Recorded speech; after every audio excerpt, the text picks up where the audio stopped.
The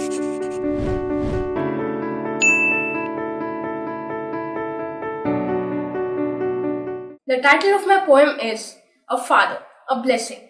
A father, he is invaluable, putting food on the table, strong, sturdy and able, of miracles he is capable.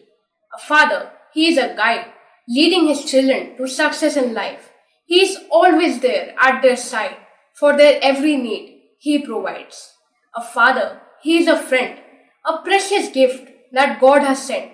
To his children, his strength he will lend. For them, only the best is his intent.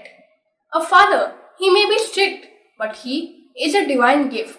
He may scold us, but only because he wishes well for us. A father, he showers us with love. He makes us smile and laugh. He always blesses us. His kindness and generosity are vast.